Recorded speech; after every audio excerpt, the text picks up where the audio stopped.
Hello everyone, Maurice here. Today I'm bringing you a late epic era meta report for Axie Infinity Origin Season 5. And before I get into the actual, report and data, I do have a few things to say. First is that if you've been following Twitter or now X, and you probably know a bit about the different complaints that people have. Of course, like in a rare era, we have Momo, and then now we have Rise and Ruin, which, to be fair, I mean, I understand why people do it, and now Rise and Ruin is actually a pretty good, has a pretty good win rate, especially at the top, as you'll see later. And now actually people are more shifting towards complaining more about I guess the length of the games, right? Especially a lot of sustain, just slower kind of build, which makes the games a lot more, or at least a bit longer. Which of course it is a legitimate play style, but it's just that not everyone prefers or like playing against those, especially when a lot of the times the results can kind of be decided even before the game begins. But anyway, so that is kind of like what the community is thinking. But in terms of the other things that I want to share is more about the change with mostly a blogging platform. But the YouTube will still be there, of course, but I might want to shift into a new blogging platform with different functionalities. The other thing I do want to actually improve on and progress, right, is the way in which I interpret or I collect and analyze the data, because I know that it is not some of the data here is not, like, I would say, very useful, right, or not too accurate in that sense, and I do want to just improve on how the data is I guess analyzed. Let's put it that way. So I'll go into more details when I actually go into the data. And I also want to make it more comprehensive as well, just not just the top 1,000. I'm thinking about doing it by the victory stars points, and yeah, that will be I would say a bit more informative and hopefully cover more, maybe even top 2,000 or even further, right? Maybe even challenger or even a dragon as well. So depending on how much data there is and so on. So yes. Main thing is I still want to continue providing informational content for the community. So yeah, hopefully if you give me a subscribe, or just subscribe both the YouTube channel, the blog, and use my Lunacian code Maurice, that will be very helpful. Okay, so let's actually just jump into the actual data for this week. So to be honest, it's largely pretty similar compared to last week. There are some differences, of course. So Leafy, you can see the pie chart is like getting smaller and smaller. People are playing different things. Leafy is losing its edge, I must say, just because people are tech or know how to play against it already at this point. The main one that really stands out is Veonki. Veonki poison really rising up now, especially with Rise and Rune. So you can see Rise and Rune is with Veonki, yeah, it can be quite strong. So that is the main one that really rise up. Topaz is still there. The other one that's really hot butt is very significant now, right? Yeah, there's a lot of hot butt teams around, especially at the top. Sustain is still there, and then there's the Confused here as well. So Confused actually is very, very significant at the top 100. Of course, like if you go lower down, there's less Confuses because the axes are pretty difficult to get, or like pretty rare in terms of the perfect axes for Confused. You do need to have like pretty optimized build in order for Confused to work. But if you do, they work pretty well. So Confused, Hotbutt, Hopper is the interesting one I'll talk about when I get there. So this is kind of the general meta. We do have a Sando team getting up to top 1,000, top 100 as well. We have a Purge team and some Navaga sustain. I do separate the normal sustain and I guess non-Navaga sustain to Navaga sustain, even though they are actually pretty similar in terms of matchups. And finally, like there's one like multiple archetype, which is actually a confused team with a Purge WinCon as well. So that's why it's like the combination of these two in a way. Okay, so in terms of the others, like you can see, I'm just go down, right? The Veonki is really getting more and more popular. So after Leafy is basically Veonki in many different categories here. Of course, Topaz is still there. So Leafy, Veonki, Topaz, these are the main three with Hot Butt chasing at the top, I would say. Less so at the bottom. When I say bottom, I mean like still top 1,000, which is still very high up.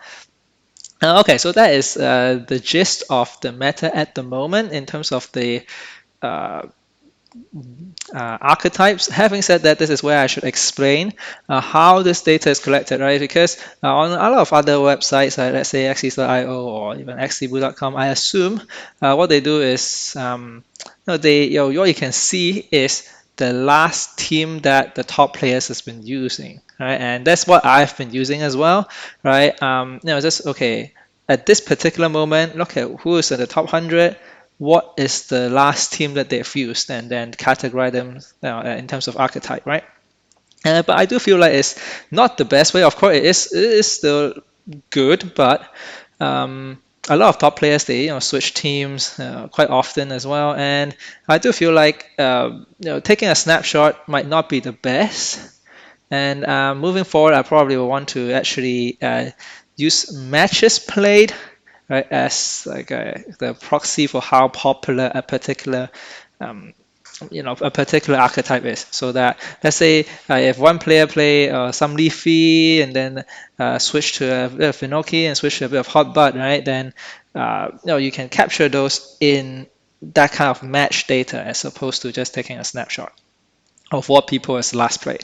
So that's something in progress. Hopefully this will give more accurate information, I would say, on like what are the actual archetypes that you expect to see. And I probably will categorize them differently in terms of like other than top 100, I probably want to go into more about with the victory points, victory star points, which makes more sense for a lot of people who are just looking at what's around there, the bracket. So yeah, so that will be future work. Hopefully, maybe by next week I'll have that done. Who knows? But can't promise anything at this point. But yeah, I'll try to see what I can do. Okay, then let's get into the archetype matchup and win rate. So let's just look at the overall win rate. As you can see, a lot of greens, but of course, like some of the greens is because like it's dragged down by the zeros here, right? Yeah, I really should remove Momo and maybe even Tiny Fan up here as well, and AoE. So these are really dragging these down. But in general, if you can look at the number, you can see that, or even the intensity of the color, you can see Hot Butt, Confused. Those are the two that really are the main ones to beat, I would say. Yeah, so this is actually something to improve on, is the coloring of the heat map as well. So that like it doesn't get these zeros don't drag everything into the greens. But anyway, so let's just get into the Hot Butt and Confused. Yeah, so these two are really the ones to beat, even though, okay, so two in a way quite similar but different archetypes. Hot Butt, there are many ways in which you can build Hot Butt, whereas Confused is very specific.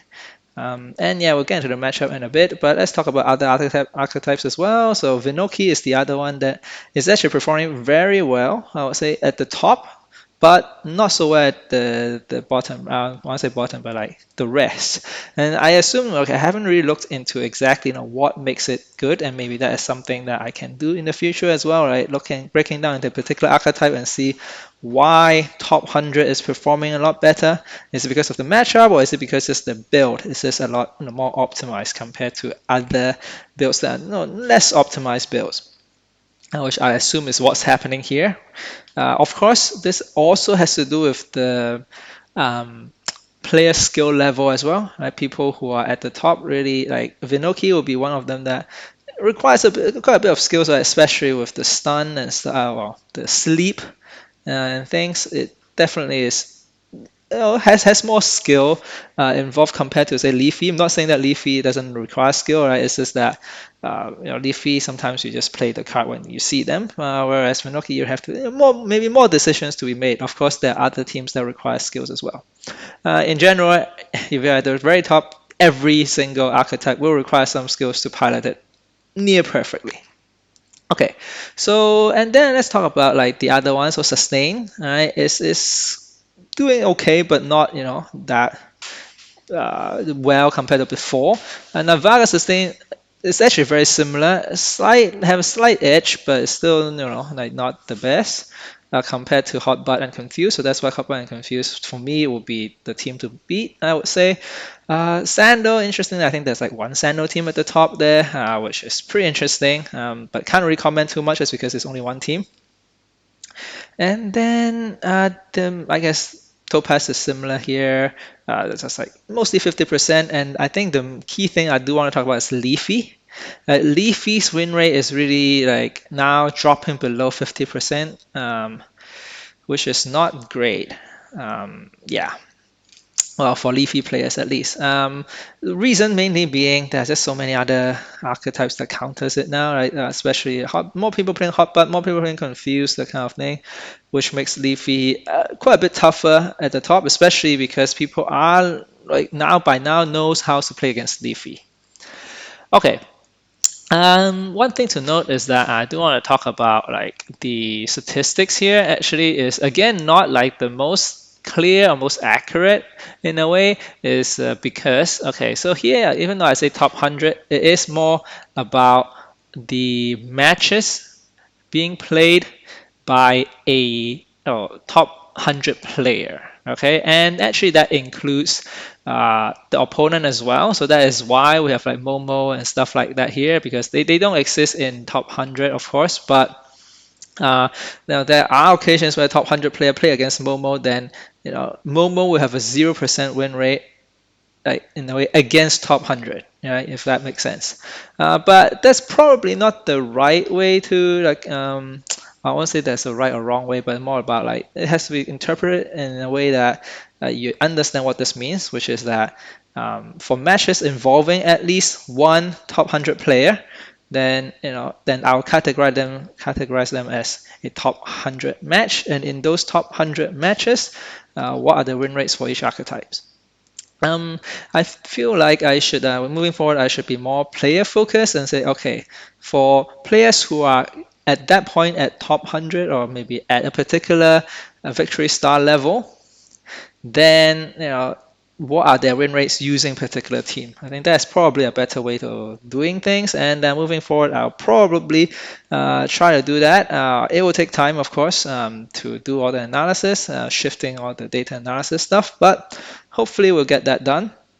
Having said that, though, it's still pretty comprehensive, useful information here, I would say, just because usually, let's say if you're top 500, you will be matched at the top 500, another top 500 or maybe top 1,000 player. So in that sense, it's still going to be around this. It's just that, let's say if you're looking at top 100, then don't think that, oh, okay, there's a top 100 player who plays Sponge and loses. Right? It's just that it's all about the match that involves a top 100 player. Yeah, that's all it's saying basically.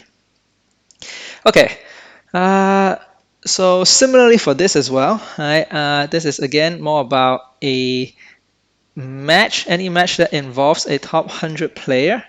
Then let's say someone probably not from a top 100 playing AoE against a top 100 player and they basically loses, right, to Leafy and so on. So that's basically what it means.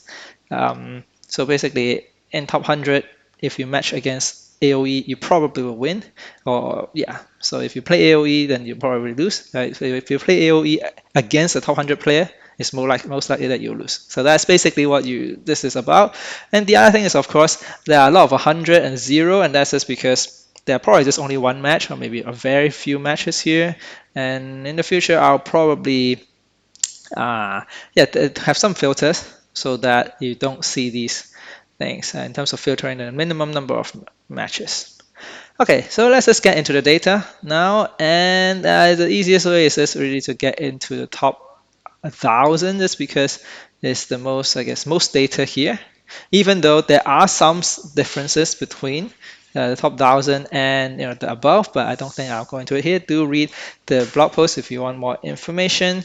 Okay, so let's just talk about the main archetypes just because the ones that are down here, there's just really not a lot of data here, so I can't really say too much. But let's talk about Leafy. So Leafy, yeah, again, I probably have to scroll a bit, but you can see this is Leafy, and then against Veonki, so Leafy is pretty good against Veonki at this level. But actually, let me just quickly scroll up. At the highest level is actually pretty even. Okay, so this is why Veonki at the top is really doing very well. Yeah, I guess probably just stay at the top here. You can see Leafy is really struggling against different matchups, especially against Sustain. So this Sustain is tough. It's still doing okay, especially against Jinx is still good. I don't see that much Jinx at the top though. And then I think these two are Chorus, Main, and Owl, all right? But you don't really see them as well. So basically, among the top 6 archetype or most popular archetype, Leafy is really not doing too well. And Jinx, you don't really see much at the top as well. So that's why Leafy's win rate is really dropping at the highest level. And let's talk about Veonki. So Veonki is really rising up. You can see it's basically above 50% win rate across the board, unless you go into like I guess stuff like Perch and stuff, which these are like like archetypes that are not really popular. You don't really face them too much. So that's why Veonki is really having a good time. And similarly can be said for I would say. Actually, no. Okay. I was going to say Hotbot, but not really because Hotbot does have bad matchups. So yeah, Veonki is really the one that really has positive matchups against most. And you can see there's a difference between Veonki and Poison, right? Just non-Veonki Poison is really not doing too well. Let's say against Veonki Poison and also against Topaz, whereas Veonki is fast enough, I think. Right, that's the main thing, right? It can double the poison stacks and stuff like that. It's just, yeah, makes it, I guess, a lot faster. Okay, then let's talk about Topaz. So for Topaz, still good against Leafy. Suffering against Veonki, and not so great against Jinx as usual. Not so great against Sustain as well at the top.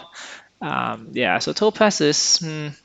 It does have some good matchup, but again, these are like Chorus, Main, Triple R. Those are stuff that are not really too popular. So yeah, that's why it's not going too well, I must say. I guess Hotbot is also not the best. So that's why Topaz still around, but yeah, hanging on, hanging on. Don't want to talk too much about Jinx. It's basically very similar like as before. Sustain, okay, it's an interesting one. I do have 2 categories of Sustain, like the Navaga version and the normal version, and you can see they are pretty similar. Very more polarizing matchups as usual for Sustain.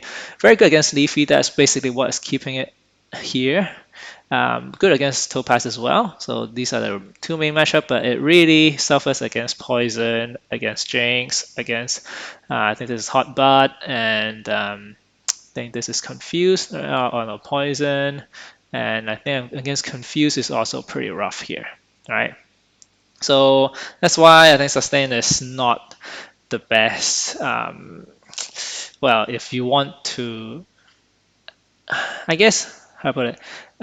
If you want to win games, you just have to hope. Yeah, I think that's the main thing, right? You just have to hope that you get a good matchup and hope to avoid bad matchup, as opposed to something like Veonki, where Shaw is, it has this bad matchup, but you don't really always lose to the bad matchup, whereas Sustain sometimes really always lose to a certain bad matchup. So that's the difference. It's all depends on the play style, I guess. If you prefer something that's more extreme, then Sustain would be one of them.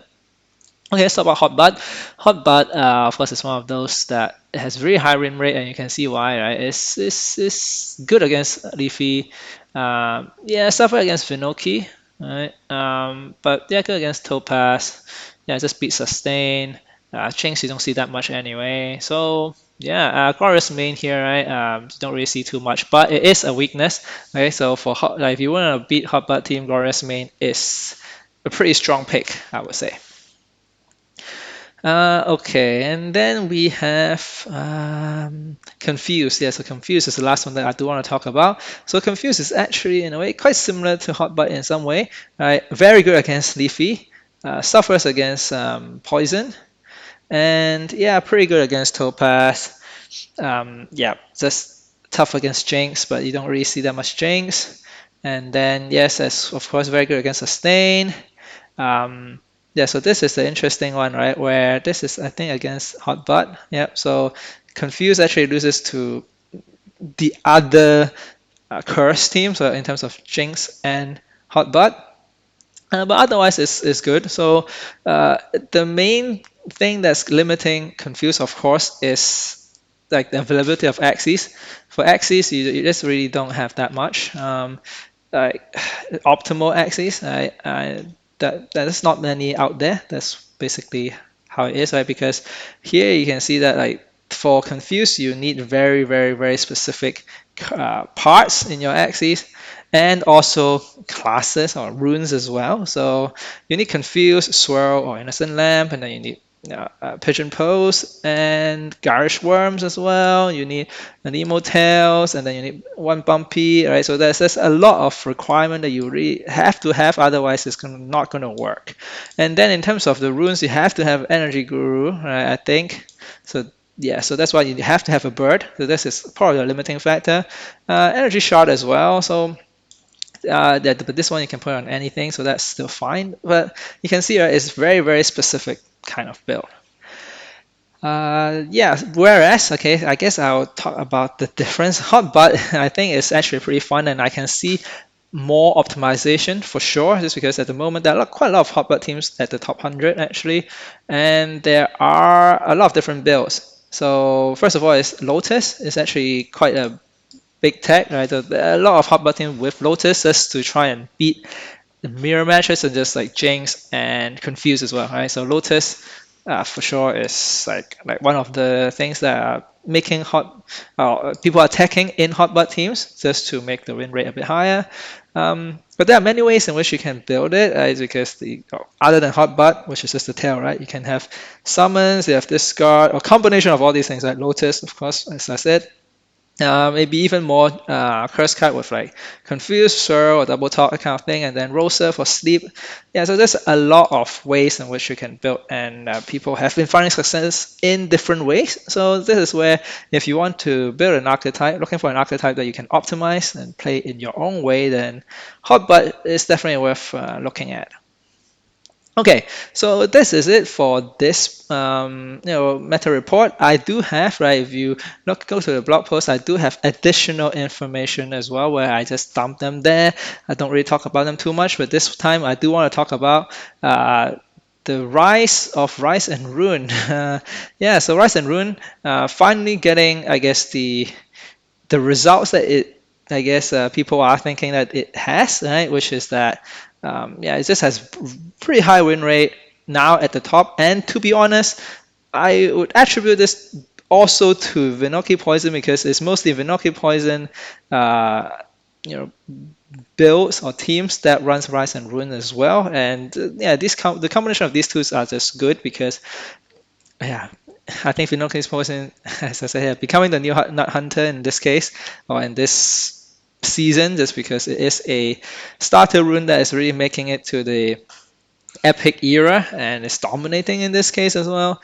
And Rise and Rune, maybe it's not just the feels bad factor, but also people are realizing its potential and playing to its potential, at least in the top 100. Okay, so that's it for today. There are more information if you're interested, just to look at what are the top runes that people are using and the charms as well. But I'll leave it in the description in terms of the link to the blog post. Okay, so that's it for today. Thanks for joining me, and I'll see you in the next video.